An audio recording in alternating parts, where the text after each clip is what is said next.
Hi hello welcome to Telugu one news. నేను మీ anchor Sarath. ఇవాళ మనతో పాటు శివప్రసాద్ గారు ఉన్నారు. సో నిన్న జరిగిన ఏషియా కప్ మ్యాచ్ గురించి అండ్ అంతేకాకుండా ఈ సిరీస్ గురించి అండ్ దీంట్లో చాలా విషయాలు జరిగాయన్నమాట. చాలా సంఘటనలు జరిగాయి మ్యాచ్ వేదికగా. సో వీటన్నిటి గురించి మనతో పాటు శివప్రసాద్ గారు ఉన్నారు. సో ఇప్పుడు ఈ క్రికెట్ గురించి అనాలిసిస్ చేయబోతున్నారు. సార్ నమస్తే సార్. నమస్తే శరత్. సార్ ఎలా జరిగింది మ్యాచ్ అండ్ ఇంకా మ్యాచ్ గురించి చాలా డిస్కషన్స్ ఇవన్నీ జరుగుతున్నాయి. ఫస్ట్ షేక్ హ్యాండ్ ఇవ్వనప్పటి నుంచి ఇప్పుడు కప్పు తీసుకోకుండా ఇండియాకి వచ్చేంత వరకు. సో ఎలా అనిపించింది మీకు? అంటే అక్కడ జరిగిన వరుసనే సిరీస్ ఆఫ్ ఇన్సిడెంట్స్ని కనుక టోర్నమెంట్ స్టార్టింగ్ నుంచి కనుక తీసుకుంటే ఈ టోర్నమెంట్లో ఇండియన్ టీం పార్టిసిపేట్ చేయడం అనే దాని మీద తీవ్రమైనటువంటి వ్యతిరేకత వచ్చింది. అవును, అటు క్రీడాభిమానుల్లో, ప్రత్యేకించి క్రికెట్ అభిమానుల్లో, దేశభక్తుల్లో, ఆఖరికి 9th 8th క్లాస్ చదివే పిల్లలు కూడా ఇండియా ఎందుకు ఆడుతోంది పాకిస్తాన్తో, నేను ఈ మ్యాచ్ చూడను అని చెప్పేటటువంటి పరిస్థితి దాకా వచ్చింది. అవును. ఈ పరిస్థితి అంటే కన్ఫామ్ అయ్యి పాకిస్తాన్తో ఆడుతోంది అని తెలియడానికి ముందే షెడ్యూల్ అనౌన్స్ చేసినప్పుడే దీని మీద కొంత డిబేట్ కూడా జరిగింది. అసలు ఇండియా ఆడుతుందా ఆడదా అనే డిబేట్ కూడా జరిగింది. సమ్హౌ ఇండియా ఆడాల్సి వచ్చింది ఈ టోర్నమెంట్లో. దానికి వేరే కారణాలు ఉన్నాయి. లాస్ట్ టైం నేను చేసినటువంటి డిబేట్లో అవి చెప్పాను నేను యాక్చువల్గా. బట్ తర్వాత కూడా ఫస్ట్ మ్యాచ్ ఆడిన తర్వాత కూడా సెకండ్ మ్యాచ్ మళ్ళీ ఆడతారా లేదా తీవ్రమైన దుమారం లేగింది. ఫస్ట్ మ్యాచ్ ఆడారు, అయితే ఏంటంటే జరిగింది ఏంటంటే షేక్ హ్యాండ్స్ ఇవ్వలేదు, ఇది ఒకటే తప్ప మ్యాచ్ ఆడారు, అసలు ఆడనేకూడదు, దాని మీద కొంత గొడవ జరిగింది. సెకండ్ మ్యాచ్ కూడా ఆడారు, థర్డ్ మ్యాచ్ ఫైనల్ ఆడాల్సి వచ్చింది, ఫైనల్ కూడా ఆడారు, అద్భుతంగా గెలిచారు, మామూలు కాదు. ఇది చాలా అంటే క్రికెట్లో జరిగినటువంటి అత్యంత టెన్షియస్గా జరిగినటువంటి మ్యాచ్ దీనికి చెప్పచ్చు డెఫినెట్గా. లాస్ట్ ఓవర్ వరకు మనం గెలుస్తామా లేదా అనేది తెలియనటువంటి పరిస్థితి, చాలా ఉత్కంఠ. ఒకవేళ పాపం సెమిస్ కాకంట మామూలుగా తప్పు మాట్లాడితే పాకిస్తాన్ పై చేయి సాధించి ఉంటే ఎట్లా ఉండేది అనేది తెలియదు. కానీ 3 వికెట్స్ డౌన్ అయిపోయిన తర్వాత the way Indian team has came back pulled back విక్టరీకి అత్యంత సమీపంగా వెళ్ళి పోగొట్టుకున్నటువంటి మ్యాచ్లు కూడా కొన్ని ఉంటాయి. కానీ దాన్ని విజయవంతంగా పూర్తి చేసినటువంటి క్రెడిట్ ఈ యంగ్ ఇండియన్ టీంకి దక్కింది ఖచ్చితంగా. డెఫినెట్లీ దేర్ ఎఫర్ట్స్ అంటారా. దీంట్లో మీరు చెప్పినటువంటి అంశాలు, వివాదాలు ఏంటంటే మన షేక్ హ్యాండ్ ఇవ్వలేదు, నెంబర్ 1. నెంబర్ 2, మన కప్పు తీసుకోలేదు. కప్పు తీసుకోకపోవడానికి చాలా కారణాలు ఉన్నాయి. నెంబర్ 1 రీజన్, నఖ్వీ ఎవరైతే ఏసీసీ చైర్మన్గా ఉన్నాడో, పాకిస్తాన్ మంత్రి, అతను పీసీబీ కూడా చైర్మన్గా వ్యవహరిస్తున్నాడు. కాబట్టి అతని చేతుల మీదుగా కప్పు తీసుకోవడానికి టీమిండియా నిరాకరించింది. దాంతో ఆలస్యమైంది. ఒక దశలో గెస్ట్ని మార్చేసి అబ్దుల్ బుఖాతిర్ చేత ఎవరి చేతన ఇప్పిద్దామనే ప్రయత్నం కూడా చేశారు. బట్ అవన్నీ ఫలించలేదు. కప్పు తీసుకోకుండానే ఇండియా సెలబ్రేట్ చేసుకుంది. కానీ ఇండియా ఏం స్థాపించింది అక్కడ అంటే, వరల్డ్లో any team including Pakistan we can beat. అంతే. కప్పు మేము గెలిచాం, మేము తీసుకున్నామా లేదా అనేది ఇమ్మెటీరియల్. మేము తీసుకోకపోవడానికి చాలా కారణాలు ఉన్నాయి, అందరికీ తెలిసిందే. ఓపెన్ ఆపరేషన్ సింధూర్కి వ్యతిరేకంగా మనం ఏదైతే చేశామో, యుద్ధం చేశామో, అదే యుద్ధాన్ని ఇవాళ మైదానంలో, క్రికెట్ మైదానంలో కూడా భారత క్రికెట్ జట్టు చేసింది, విజయం సాధించింది. సో మ్యాచ్లో అయినా this is not only Indian cricket team, this is an Indian army team అనేటటువంటి స్థితి తీసుకొచ్చింది. భారత జట్టు యొక్క గౌరవాన్ని నిలబెట్టింది, భారత కీర్తి పతాకాన్ని మరోసారి ఎగరేసింది, పాకిస్తాన్కి మరోసారి వార్నింగ్ ఇచ్చింది. అటు యుద్ధభూమిలోనే కాదు, ఇటు క్రీడా మైదానంలో కూడా మాదే విజయం, మా జోలికి రాకండి అనే అంశాన్ని స్పష్టంగా తెలియచెప్పినటువంటి టోర్నమెంట్ ఇది. అందువల్ల చాలా సంతృప్తించినటువంటి టోర్నమెంట్గా దీని గురించి భావించాల్సి ఉంటుంది. కప్పు తీసుకోకపోవడంలో పెద్ద మ్యాటర్ ఏం పర్లేదు, కప్పు తీసుకోవడం పెద్ద మ్యాటర్ కాదు. కప్పు మీరు గెలిచారు కదా, ఇన్ని లక్షల మంది ప్రేక్షకుల మధ్య, ఎన్ని కోట్ల మంది చూశారో టీవీలో తెలియదు, వాళ్ళందరి మధ్య పాకిస్తాన్ మీద విజయం సాధించి మేమే విజేతలం అని ప్రకటించుకున్న తర్వాత కప్పు చేతిలో ఉంటే ఏంటి, ఉండకపోతే ఏమిటి, అంతే. It doesn't matter. సో మ్యాచ్లో అయినా, ఆర్మీ ఫీల్డ్లో అయినా, ఎక్కడైనా ఇండియన్స్ సమాధానం చెప్పారు, పాకిస్తాన్ సమాధానం చెప్పారు. అదే చెప్తున్నాగా, ఇండియన్ క్రికెట్ టీం కాదు, ఇండియన్ ఆర్మీ క్రికెట్ టీం అని చెప్పినటువంటి పరిస్థితిని వాళ్ళు తీసుకొచ్చారు. ఏదైతే పైగా పాకిస్తాన్ ప్లేయర్ ఒకతను ఇలా ఫ్లైట్ గురించి చూపించింది కూడా మన వాళ్ళు కూడా వికెట్ తీసిన తర్వాత సేమ్ అదే, అంటే వాళ్ళకి సమాధానం అక్కడ గ్రౌండ్లోనే ఇచ్చేస్తున్నట్టున్నారు కదా.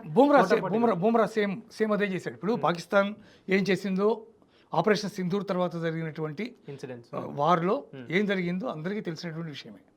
మన యుద్ధ విమానాలు కానీ లేకపోతే మన డ్రోన్స్ కానీ మనకి ఎటువంటి నష్టం కూడా వాటిల్లో లేదు.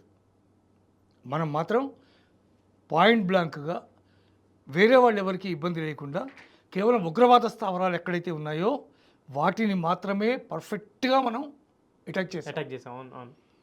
కొన్ని వందల మంది అట్లీస్ట్ ఒక 150-180 మంది టెర్రరిస్టులు మనం చంపేశాం. దట్టు ఆ ఆపరేషన్స్ కూడా ఉమెన్స్ తోటి లీడ్ చేయించారు. ఇవన్నీ కూడా ప్రతిదానికి, ఎందుకంటే ఆపరేషన్ సింధూర్ కాబట్టి జరిగింది. సింధూర్ని ఎందుకు పెట్టారు? అంతమంది యువతుల యొక్క సింధూరాన్ని వాడు తుడిచేశారు. నెంబర్ 1. నెంబర్ 2, వాళ్ళని అడిగి నువ్వు ఏమిటి, నువ్వు ఏ కులం, నువ్వు ఏ మతం అని వాళ్ళని అడిగి దాన్ని టెస్ట్ చేసి బట్టలిప్పించి చూసి మరీ వాళ్ళు చంపారు. ఇంత బ్రూటల్గా బిహేవ్ చేసినటువంటి ఉగ్రవాద సంస్థలు ఏమీ ఉండుండవు. అంటే ఉగ్రవాదులు కొన్ని వందల మందిని చంపుండొచ్చు కాక, కానీ మాస్ అటాక్స్ ఒక చోట బాంబు పెడితే దాంట్లో ఎంతోమంది చచ్చిపోవడం జరుగుతుంది. మనకి లుంబిని పార్కు పేలుడు చూసాము, అది మిగిలిన పేలుడు చూసాము, అట్లా జరిగినాయి. కానీ ఇది అట్లా కాదు. కానీ బ్రూటల్గా కావాలని వాడిని మతం పేరు చెప్పి మరి వాడిని చంపారు. మోడీకి చెప్పుకో అని చెప్పి వాళ్ళతో చాలా రూడ్గా మాట్లాడారు వాళ్ళు ఏడుస్తుంటే. ఇవన్నీ కూడా ఆపరేషన్ సింధూర్ అనే టైటిల్ పెట్టడానికి లీడ్ చేసినాయి. మరోవైపు సింధు నది జలాన్ని మనం వదలట్లేదు, పాకిస్తాన్ స్టాప్ చేసాం. కాబట్టి సింధు అనే పదం అక్కడ కూడా ఉంది. ఇన్ని రకాలుగా ఆలోచించి ఆపరేషన్ సింధూర్ అనేటటువంటి టైటిల్ దానికి పెట్టారు. కాబట్టి దానికి తీవ్రమైనటువంటి ప్రతీకారం తీర్చుకుంది భారతదేశం. ఎంతో మేధోమథనం చేసి ఎంతో పర్ఫెక్ట్గా ప్లాన్ చేసి సివిలియన్స్కి ఎక్కడ ఎటువంటి దెబ్బ తగలకుండా చాలా జాగ్రత్తగా అటాక్ చేశాం. పాకిస్తాన్ వైమానిక స్థావరాలని అట్లీస్ట్ 6 వైమానిక స్థావరాలని పూర్తిగా మనం ధ్వంసం చేసాం. దాంట్లో ఈవెన్ ఒక దశలో చెప్పాలంటే కింద మీకు అణుశక్తి ఏదైతే వాళ్ళకుందో, అణ్వాయుధాలు ఏవైతే ఉన్నాయో వాటి భూగ్రహంలో పెట్టాం కింద అని చెప్పి కూడా ఒక మాట వాళ్ళు ఎప్పుడో చెప్పినప్పుడు దాని దృష్టిలో పెట్టుకుని ఆ కింద కూడా వాటిని కూడా దెబ్బ తగిలింది, వాటికి కూడా అవి కూడా ధ్వంసమైనాయి. ఇప్పుడు అణురహిత దేశం పాకిస్తాన్ అని చెప్పేటటువంటి పరిస్థితిని మనం క్రియేట్ చేసాం. అంత అద్భుత విజయం సాధించిన తర్వాత వాళ్ళు ఏం చెప్పుకున్నారు? ఫోటోలు పెట్టి, ఇండియన్ వైమానిక స్థావరాల ఫోటోలు పెట్టి వాటి మీద ధ్వంసం చేసామని చూపించుకున్నారు. అది కూడా ఎక్కడ ఎటువంటి బ్యాక్గ్రౌండ్ లేకుండా ఏదో ఒక చోట ఒక చిన్న క్యాంపులు అనేది పెట్టి అక్కడ వాళ్ళు ఫోటోలు వేసి చేశారు.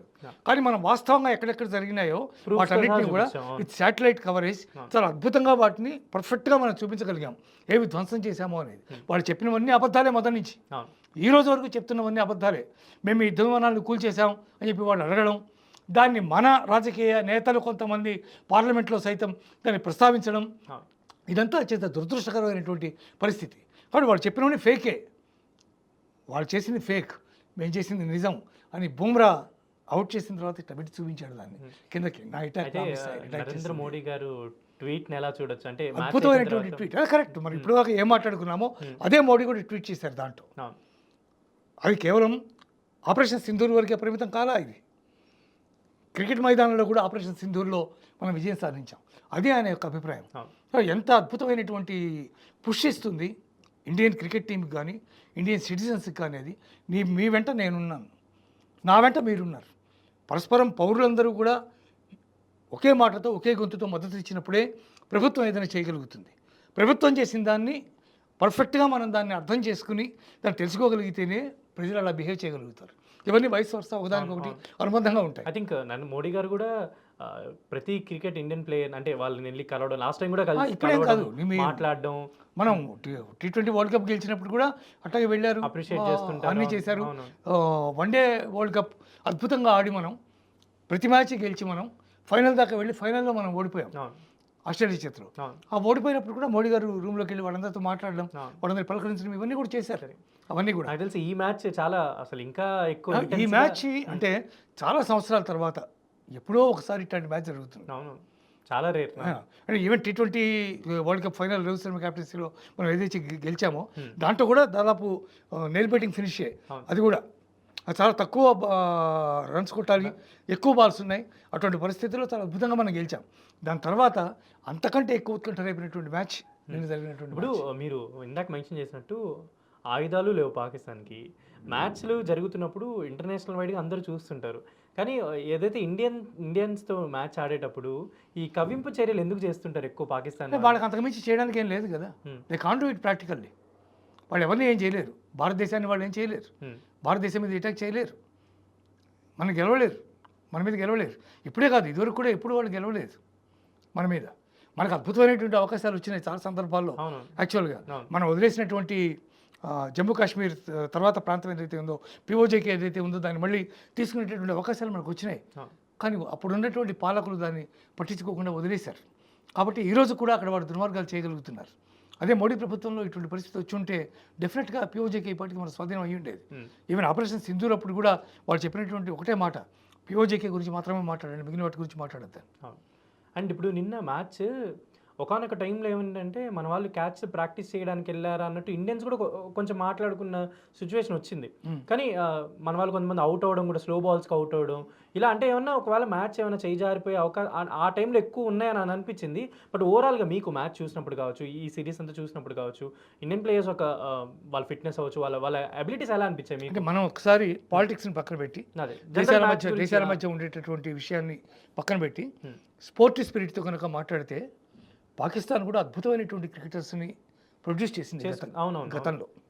ఒకప్పుడు ఇమ్రాన్ ఖాన్, మాజీ ప్రధానమంత్రి ఇమ్రాన్ ఖాన్ కానీ, అబ్దుల్ ఖాదిర్ కానీ, సర్ఫరాజ్ నవాజ్ కానీ, ఆ తర్వాత వచ్చినటువంటి సరే ఇంజమాముల్ హక్ కానీ, లేదా వసీం అక్రమ్ కానీ, వకార్ యూనిస్ కానీ, అట్టా వీళ్ళందరూ కూడా చాలా అద్భుతమైనటువంటి ప్లేయర్స్. కూడా మంచి బౌలర్, షోయబ్ అఖ్తర్ కూడా అద్భుతమైనటువంటి బౌలర్, వరల్డ్స్ ఫాస్టెస్ట్ ఒకప్పుడు.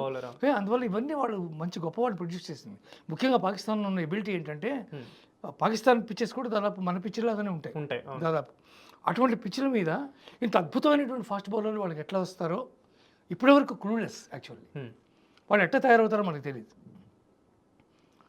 1986 85-86లో గవాస్కర్ క్యాప్టెన్సీలో మనం బెన్సన్ హెడ్జెస్ వరల్డ్ ఛాంపియన్షిప్ ఆడాం. దాంట్లో అజీమ్ హఫీజ్ అని ఒక ప్లేయర్ ఉండేవాడు పాకిస్తాన్కి.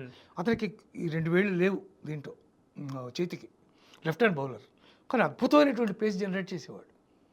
అసలు అటువంటి ప్లేయర్ వాళ్ళకి ఎక్కడి నుంచి వస్తారో మనకు తెలియదు. మన వికెట్ల మీద అటువంటి పేసర్ రావడానికి కొన్ని సంవత్సరాలు, కొన్ని దశాబ్దాలు పట్టింది యాక్చువల్గా. కపిల్ దేవ్ వచ్చిన తర్వాత కదా మీకు పేస్ అటాక్ వచ్చింది. కపిల్ దేవ్ కూడా ఫాస్ట్ మీడియం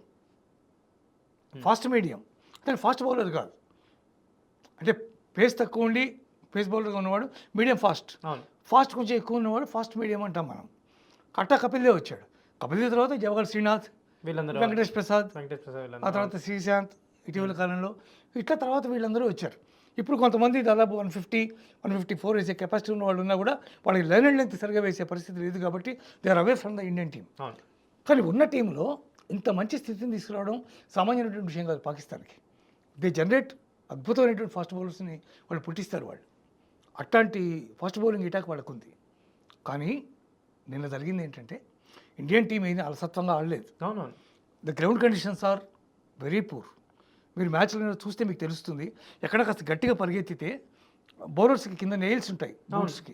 ఆ నెయిల్స్ ఇటు తగిలినప్పుడల్లా కింద గడ్డి పైకి లేచిపోతూ ఇట్లా మనం వర్షం పడిన తర్వాత ఎట్లా ఉంటుంది అటువంటి పరిగెత్తుతుంటే అట్లాంటి పరిస్థితి మనం చూసాం. అటువంటి కండిషన్స్లో హెడ్లైట్స్ కూడా ఉండాల్సినంత హైట్ కానీ ఉండాల్సినంత కళ్ళల్లో పడకుండా ఉండే స్థితి ఉంటుంది. ఆ లెవెల్లో లేవు. ఇవన్నీ పూర్ కండిషన్స్ చాలా ఉన్నాయి. వికెట్లలో కూడా జీవం లేదు సరిగ్గా. చాలా స్లో పిచ్చెస్ యాక్చువల్లీ. అటువంటి స్లో పిచ్చెస్ మీద ఫాస్ట్ బౌలర్ బుమ్రా లాంటి వాడే ఫస్ట్ స్పెల్లో వికెట్ తీయలేనటువంటి పరిస్థితి వచ్చింది. Basically it's not because of Bumrah ability లేకపోవడం కాదు అక్కడ సమస్య. Bumrah wonderful bowler. సో వరల్డ్లోనే అత్యద్భుతమైనటువంటి బౌలర్, కానీ వికెట్ నుంచి మాత్రం కూడా హెల్ప్ లేనటువంటి పరిస్థితి. అందువల్ల అట్లాంటి కండిషన్స్లో కూడా మన వాళ్ళు బ్రహ్మాండంగా రాణించారు. కానీ పాకిస్తాన్ ఎందుకు 3 వికెట్లు తీసుకోగలిగింది అంటే వాళ్ళు కూడా అద్భుతమైనటువంటి తెలివితోనే ఆడుతారు వాళ్ళు కూడా. కానీ కవింపు చర్యలు ఎక్కువ. అది న్యాచురల్గా వాళ్ళంతకు మించి ఏం చేయలేరు. మనం చెప్పుకున్నాం ప్రాక్టికల్గా వాళ్ళు ఏం చేయలేరు. అనేక సార్లు పాక్ మన చేతిలో పరాభవం పాలైంది. పాకిస్తాన్ మన మీద గెలిచిన ఇన్సిడెంట్స్ కూడా ఉన్నాయి కొన్ని. క్రికెట్లో కానీ ఎనీ స్పోర్ట్ ఎప్పుడూ ఒకళ్ళే గెలవాలని ఎప్పుడూ లేదు. గెలుపోవటం ప్రతిభ అనేది ఎవరి సొత్తు కాదు. అవును. కానీ అందువల్ల స్పోర్టివ్ స్పిరిట్తో ఆలోచిస్తే దాన్ని మనం పక్కన పెట్టాల్సి ఉంటుంది.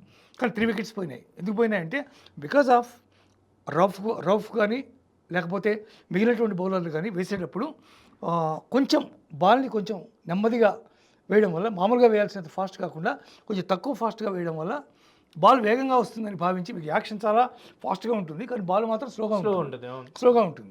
దానివల్ల ఏమవుతుందంటే వాళ్ళు బ్యాట్ ముందుకు తీసుకురావడం వల్ల న్యాచురల్గా వికెట్ కోల్పోయే ప్రమాదం ఎక్కువ ఉంటుంది. అలాగే అభిషేక్ శర్మని అలాగే అవుట్ చేశారు, సూర్యకుమార్ యాదవ్ని అలాగే అవుట్ చేశారు, ఆ తర్వాత శుభ్మన్ గిల్ని కూడా అట్టగే అవుట్ చేశారు. కానీ అప్పుడు చాలా కష్టంలో ఉన్నాం. ఆ తర్వాత మీరు మ్యాచ్ చూస్తుంటే మీకు తెలుస్తుంది. వాళ్ళు ముగ్గురు అవుట్ అయిపోయిన తర్వాత ఇటు వర్మ కానీ లేదా అటువైపు వచ్చినటువంటి మిగిలిన బ్యాట్స్మెన్లు ఎవరైనా సరే దూబే వచ్చే వరకు మిగిలిన వాళ్ళు ఎవరైతే ఆడారో, ఇప్పుడు సంజు శాంసన్ కానీ వాళ్ళందరూ కూడా ఎట్లా ఆడారంటే ఓవర్కి 6 runs మెయింటైన్ చేసుకుంటూ వచ్చారు కాన్స్టెంట్గా 6 runs per over. అలా దాదాపు 10-11 ఓవర్ల దాకా దాదాపు అట్టాగే నడిచింది, రన్ చేశారు. బికాజ్ ఎందుకంటే they should not lose the wicket. ఇక్కడ తిలక్ వర్మ గురించి ఎంత చెప్పుకున్నా తక్కువే. మన హైదరాబాద్ కుర్రాడు, ఇక్కడ ట్రైనింగ్ అయినవాడు, ఇక్కడ శిక్షణ తీసుకుని లోకల్ ప్లేయర్. మొహమ్మద్ అజరుద్దీన్ తర్వాత ఇండియన్ క్రికెట్లో ఆ స్థానానికి ఎదగలిగినటువంటి కెపాసిటీ ఉన్నటువంటి cricketer Tilak Varma, no doubt. నిన్న జరిగిన మ్యాచ్లో ఇంపార్టెన్స్ ఏంటంటే ఎవరో ఒకరు నిలబడి 60-70 కొట్టచ్చు, కానీ పాకిస్తాన్తో మ్యాచ్ అనగానే విపరీతమైనటువంటి టెన్షన్ బోత్ ద సైడ్స్ ఉంటుంది. పాకిస్తాన్ ఇటు మనకి ఉంటుంది. వాళ్ళు ఆల్రెడీ 3 వికెట్లు తీసుకున్నారు. ఆ ముగ్గురు కూడా సామాన్యులు గారు. ఈ టోర్నీలో అత్యద్భుతంగా ఆడి ఓపెనింగ్ బ్యాట్స్మెన్గా బ్రహ్మాండమైన స్కోర్లు చేసినటువంటి అభిషేక్ శర్మని తీశారు, అవుట్ చేశారు. కెప్టెన్ సూర్యకుమార్ యాదవ్ తీశారు. Suryakumar is not in good form actually. నాకేం పెద్ద ఆశ్చర్యం అనిపించలేదు. కానీ గిల్ మంచి ఆడగల కెపాసిటీ ఉన్నాడు, కానీ శుభన్ గిల్ కూడా చాలా మంది అద్భుతమైన ప్లేయర్, కానీ అతను కూడా ఫెయిల్ అయినాడు. ఆ 3 వికెట్లు తీసి వాళ్ళు అప్పర్ హ్యాండ్లో ఉన్నారు, మ్యాచ్ వాళ్ళ చేతిలో ఉంది. అట్లాంటి కండిషన్స్లో జనం అందరూ బయట నుంచి కొన్ని వేల మంది 6 అని 4 అని జీతేగా ఇండియా జీతేగా అరుస్తూ ఉంటారు. పక్క ఏం చేయాలో తెలియదు. బాల్ చాలా టఫ్గా వస్తుంది, డిఫెన్స్ ఆడాల్సినటువంటి పరిస్థితి, సింగిల్స్ తప్ప రావట్లేదు. అట్లాంటి కండిషన్స్లో నెరుస్తుండి కంట్రోల్ చేసుకుని లాస్ట్ ఓవర్ వరకు నిలబడి కొట్టాల్సిన టైంలో కొట్టి అద్భుతమైనటువంటి 6లు కొట్టాడు. చాలా అంటే నీకు ఎంతో కమాండ్ ఉంటే తప్ప నీకు సాధ్యపడదు. అంత అద్భుతమైనటువంటి పర్ఫార్మెన్స్ చేసినటువంటి వాడు Tilak Varma. Definitely hats off to him. ఆయన భవిష్యత్తులో డెఫినెట్గా తిలక్ వర్మ భారత క్రికెట్ మొత్తానికి కూడా ఒక అద్భుతమైనటువంటి player. Not only one format, ఈ 2020 కాదు, 50-50 కానీ లేకపోతే టెస్ట్ మ్యాచ్లు కానీ ఆ టెంపర్మెంట్ అతను చూపించాడు రాత్రి. నిజంగా చాలా అద్భుతమైనటువంటి పర్ఫార్మెన్స్. ఐ థింక్ మన వాళ్ళు ఈ ఆడిన ఈ స్పోర్ట్స్ అంతా ఏదైతే కప్పు తీసుకోకుండా కూడా చాలా సెలబ్రేషన్స్ గ్రౌండ్లో చేసుకున్న అద్భుతం అండి నిజంగా. ఎందుకంటే నీ కప్పు అదే ఇందాక అనుకున్నాం మనం, కప్పు చేతిలో ఉండక్కర్లేదు, వేర్ ద విన్నర్స్ అంతే. కాబట్టి అదే సెలబ్రేషన్ చేశారు.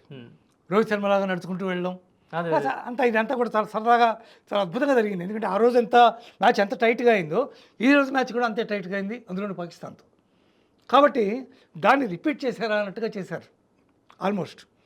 అసలు గంభీర్ మీరు చూసారు లేదో, ఆ షార్ట్స్లో లాస్ట్ 1 over 10 runs ఉన్నప్పుడు 6 కొట్టినప్పుడు గంభీర్, నేను ఎప్పుడూ అంత ఎమోషనల్గా చూడలేదు గంభీర్ని. దాని మీద ఎదుర్కొన్న టేబుల్ మీద ఇటు కొడుతూ అతను తీవ్రమైనటువంటి ఎమోషన్కి లోనయ్యాడు.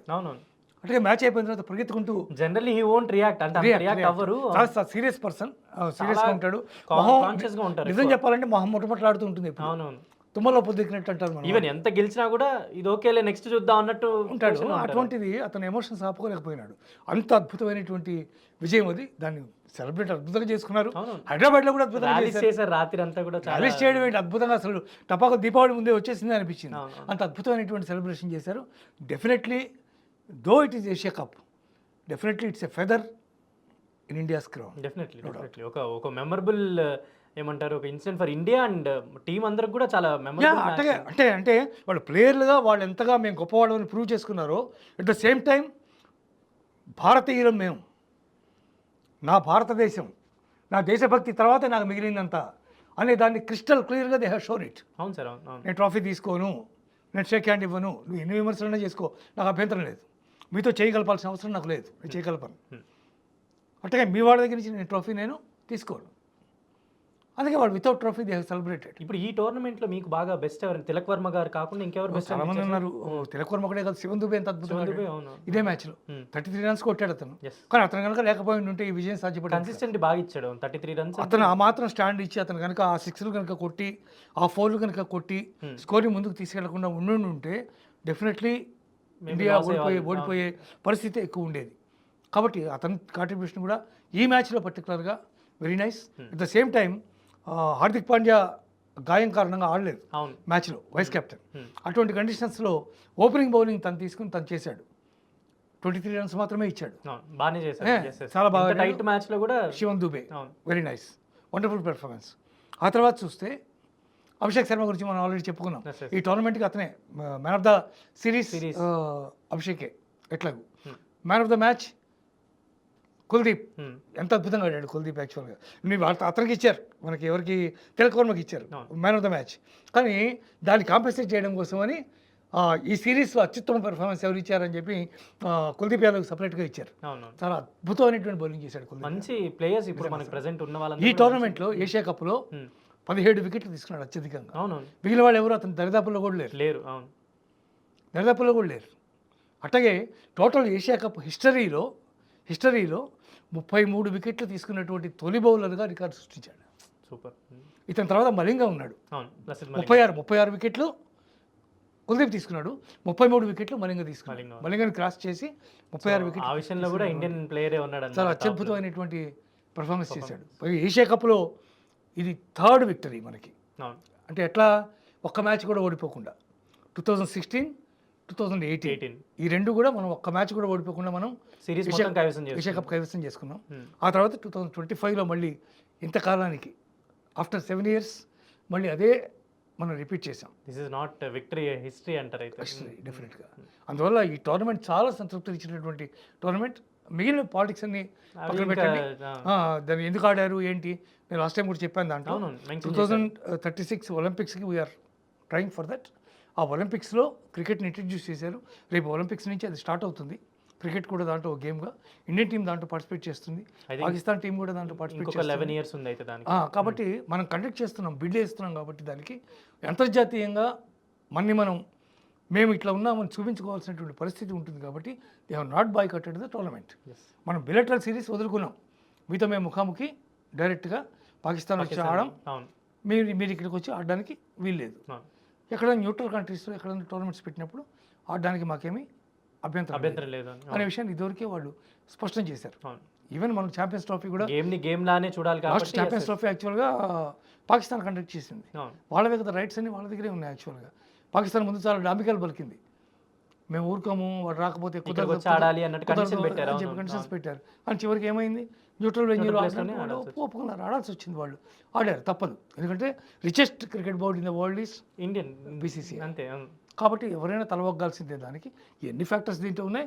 But we have proven not only in cricket, not only in war, ఎక్కడైనా సరే మాదే విజయం, ఫీల్డ్ ఏదైనా దేశభక్తులం అని క్రికెట్ టీం కూడా పర్ఫెక్ట్గా పక్కాగా నిరూపించింది.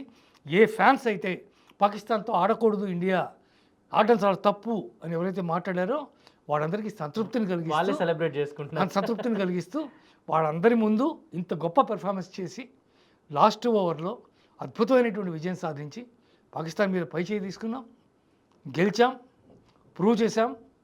షేక్ హ్యాండ్స్ ఇవ్వలేదు, ట్రోఫీ తీసుకోలేదు వాళ్ళ దగ్గర నుంచి. Without trophy we have celebrated. It's a golden moment of Indian cricket, there is no doubt. Yeah, thank you sir, thank you so much for joining with us. Thank you.